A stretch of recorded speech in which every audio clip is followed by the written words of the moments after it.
Okay, so first question, what is the optimal token allocation and distribution in the project? Can you give me an example or a real example?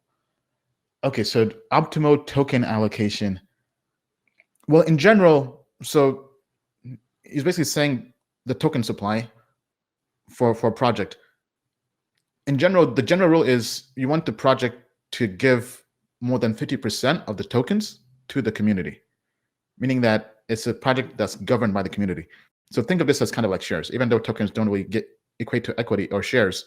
I think it's the best example to kind of picture this. Imagine a company, a stock company with a ticker on the stock exchange. Let's call it let's say Coinbase IPO, right? Let's say Coinbase has an IPO. The ticker symbol is called coin, COIN. But to be able to buy a company, you have to be a majority shareholder, meaning that you have to have the most shares. And when you vote, let's say typically you have to have 51% or more votes to make anything happen. So let's say you want to buy a company. That's why most companies typically have to buy more than half of the company of shares. So let's say somebody wanted to buy Coinbase, once it's trading on the exchange, and own the company and change their CEO or make all kinds of changes to their plans long term. To do that, you have to buy all the shares, not all the shares. Sorry, you have to buy more than 51% of the shares. So same thing in crypto. So to be able to have or do a 51% attack on a network, you have to, especially a proof of stake network, you have to have 51% of the tokens. So the way communities protect against that is making sure that the community as a whole, not the company, owns those tokens. This is why XRP, which is owned by Ripple, gets such a huge backlash, because the company and the team own more than half of the supply. I think when they launched, the team had like 65%, almost 70% of the tokens or supply for XRP, meaning that the community can't really govern the project. So it's not really decentralized. It's a centralized project. So when you're investing in these cryptocurrencies, you want to make sure that they're decentralized, meaning that more than half of the supply is owned by the community. And that's why DeFi has been doing very, very well, because this framework for launching a token, whether through a fair launch, but basically a DAO, a decentralized autonomous organizations, control the token, right? They control the governance of the token through a governance vote, meaning that the community is really steering the ship. They're controlling where the project is going. So it's really a community-driven project. So what we look for when investing is more than 50% of the tokens have to be to the community. Now, when you break that down, that typically goes into different buckets, such as airdrops, community, even investors. So let's say there's an ICO. Let me see if I can find an example here for you. What's a recent project? So Dodo token supply, maybe, because they just launched recently.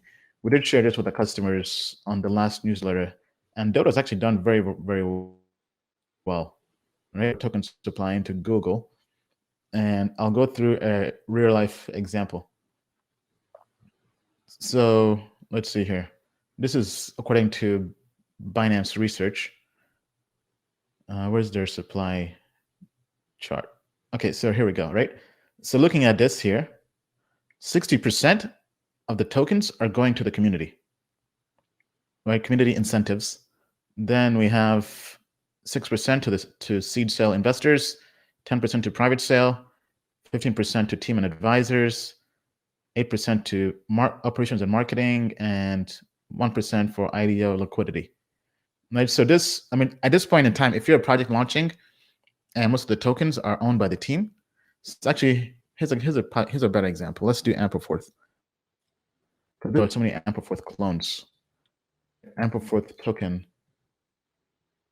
supply, because a large portion of the tokens for Ampleforth were owned by the community, which is why there are so many forks, because they didn't believe there were.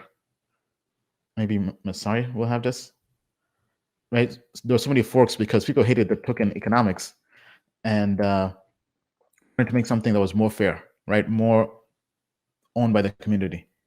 Okay, yeah. So looking at this, right, supply curve for Ampleforth according to Masari. So 23% went to the ecosystem, 18% to seed investors, 3% to Series A investors, 10% to initial exchange offering, 25% to team and advisors, 20% to treasury.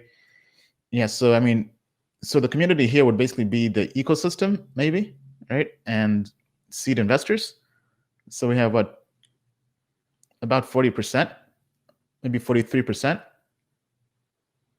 So what people didn't like about this is the team has 25%. Then they have a company treasury, that's 45%. So then you had forks like all those food forks that would just take the same project, open source it, right? Take their code, fork it, and change the tokenomics to where the community owned everything. Everything was given to the community. It was basically called a fair launch. So going back to your question, what is the optimal? Right now, the optimal, there isn't really an optimal amount, but I would say definitely having more than half of the supply being given to the community. That would include ecosystem through airdrops, through different programs, through token sales, but basically having the community control everything and then having it be governed by a DAO. Bill, do you have any comments on that? Only one.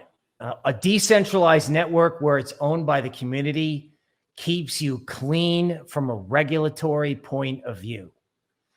So I want to invest in a clean market. I want the projects that are good to stay good and not have regulators coming in and disrupting them. XRP being a regrettable example. So as long as they get the tokens in the hands of the community and the team acts with integrity, those are the type of projects you want to invest in. Token Metrics is a cryptocurrency investment platform that helps users leverage machine learning to become better crypto investors. Our in-depth analysis helps eliminate the emotions of investing, find profitable investment opportunities, and filters out scams. Learn more at tokenmetrics.com.